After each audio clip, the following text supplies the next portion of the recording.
As you have learned from the previous video, the 17th century was one of the most stormy periods of English history. The political situation in the country was very complicated. But the 18th century saw Great Britain more politically stable, so because of that, the country was rapidly growing into an industrial one. It was the age of intensive flourishing of industry. And the 18th century was also remarkable for the development of science and culture. It was in this period that English painting began to develop, for instance. In spite of the progress of industry and culture in England, the majority of the English people were still really ignorant. They were not educated enough, and that is why one of the most important problems of this period was the problem of education. So, because of that, the 17th and 18th centuries are known in the history of European culture, as well as England in particular, as the period of enlightenment. The central problem of the Enlightenment ideology was that of man and his nature. The Enlighteners believed in reason as well as in man's inborn goodness. They believed that all people were born morally good. But many people went bad. They became bad due to their miserable living conditions, which could be changed by the force of reason, and due to the lack of education that many people faced as well. Because of that, the Enlighteners considered it their duty to enlighten people and to help them see the roots of evil. The Enlighteners also believed in the powerful educational value of art. And all the English Enlighteners supported this point of view, but they were not exactly unanimous in some other views, political to be more precise. Some of the Enlighteners spoke in defense of the existing order, considering that just a few reforms were enough to improve it. These were the writers Daniel Defoe, Alexander Pope, and Samuel Richardson. So they supported the existing social and political order on the whole, but believed that several reforms were necessary to make it even better. But there was a second group of writers, and those writers openly protested against the social order. They were Jonathan Swift, Henry Fielding, Oliver Goldsmith, and Robert Burns. These people thought that several reforms would not be enough to make the country and the existing social order a good one. They believed in some more radical ways to fix it. But there was just one other person that kind of stood aside from these two groups, and that was John Milton. So let's start by talking about him, please. Well, John Milton lived from 1608 to 1674, and the thing that puts him aside actually is that he lived through the English Civil War as well as the period of Restoration, while all the other writers listed in the previous slide lived and worked, more importantly, after the period of Restoration.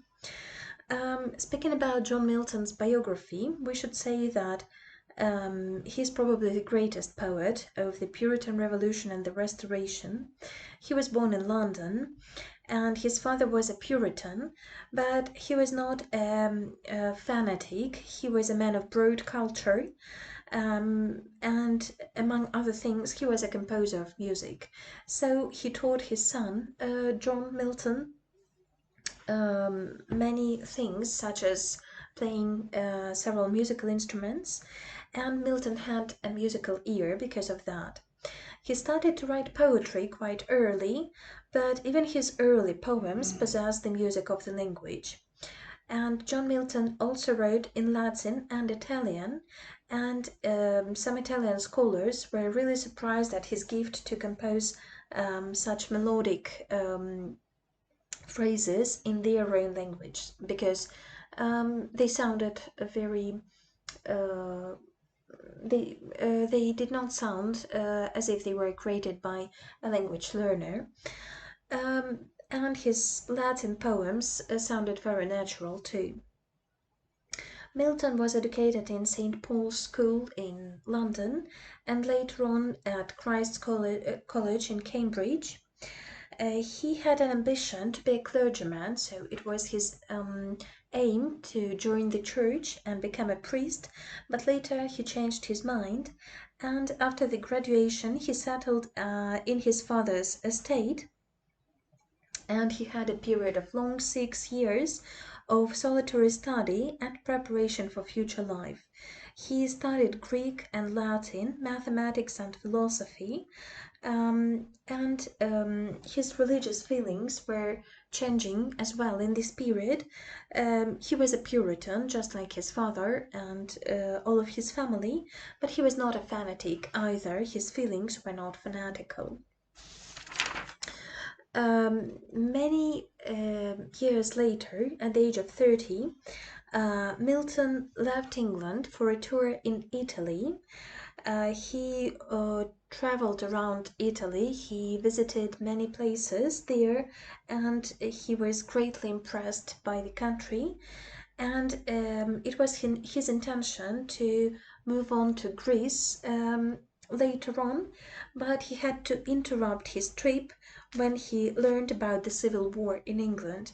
As he put it, I considered it wrong to be traveling for amusement abroad in foreign lands while my countrymen were fighting for liberty at home. So immediately he got home from his tour and he busied himself with the struggle for the Puritan case. He was a Puritan, so he supported the Puritans, the people that challenged the king and the parliament. He supported Oliver Cromwell. Well, he was drawn into the service of the Puritan government as a writer of pamphlets and essays. He became a publicist and gave himself to prose propaganda. He wrote a number of essays in this period of time, but he did not only write the things that the Puritans supported, he openly expressed his views, whatever they were, whether they coincided with Oliver Cromwell's viewpoint or not. And among other things, in this period, he wrote essays on divorce, education, and freedom of press. So he highlighted the importance of spreading education among common people. He justified divorce and he said that it should be accepted as a norm in the society, and he also spoke about the importance of the freedom of press. He attacked censorship and he believed that it was a necessary tool for the development of society and its culture. But he pleaded in vain actually, and his partners, well, other Puritans, did not exactly share his views. However, his career with the Puritans was quite successful, and after the Civil War and the establishment of Protectorate, he became a secretary to Cromwell. He was his foreign secretary, and it was his work to write letters in Latin to foreign rulers, reading and translating their replies from Cromwell.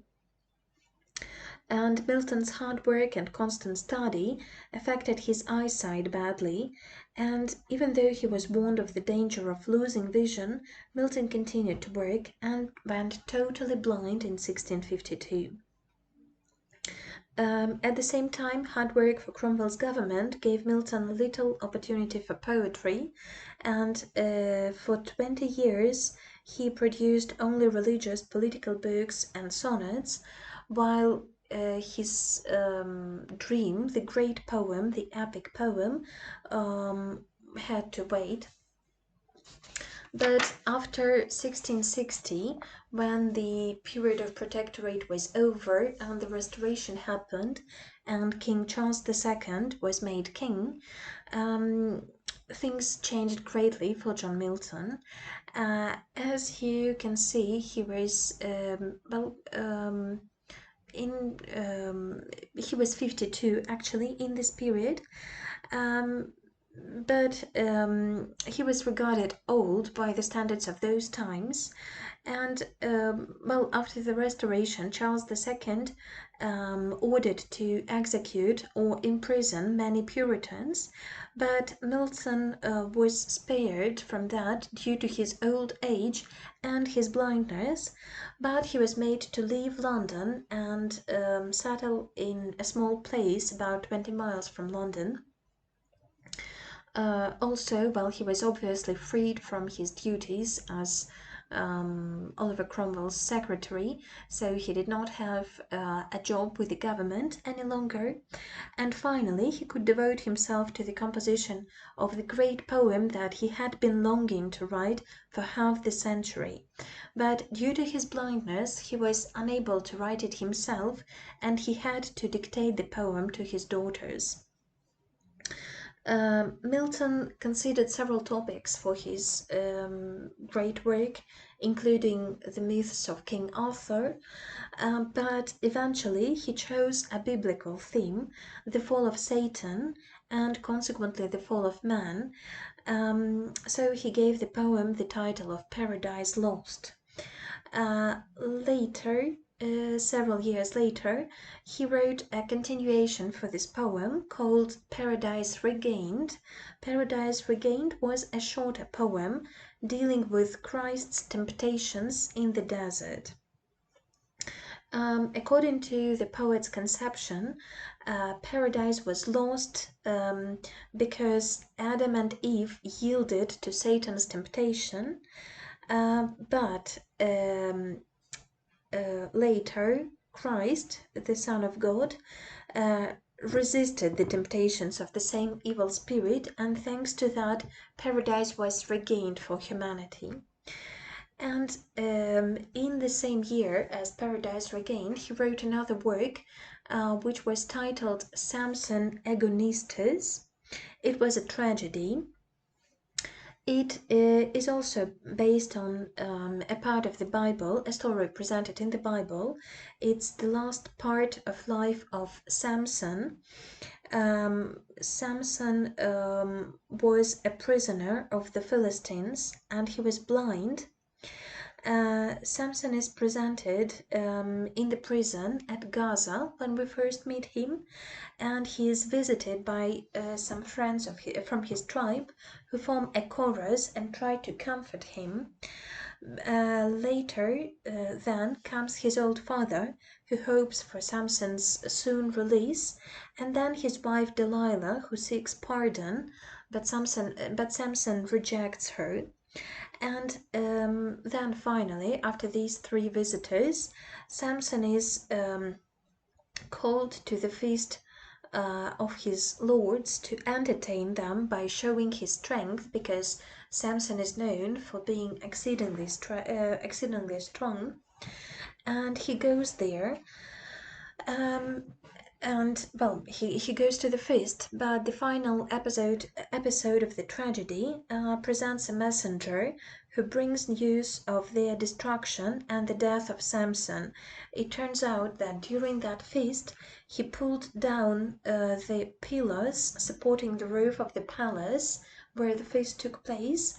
Thus he killed his prisoners, but he sacrificed his life too. This play is modeled on Greek tragedies with its chorus and the messengers and the long monologues, and it's kind of symbolic for John Milton because the blinded Samson is Milton himself. He can relate to this character very easily. He's also blind and he also feels betrayed by his wife. Samson was betrayed by Delilah because Delilah came from the tribe of the Philistines, and she stole his strength. And the same way probably feels Milton, because Milton supported the Roundheads, the Puritans, during the Revolution, and It turned out that his wife came from the royalist family and supported the royalists, and because of that, Milton had divorced his wife, and well, that's how he can relate to Samson. And Milton grieves over Samson's fall and humiliation and blindness.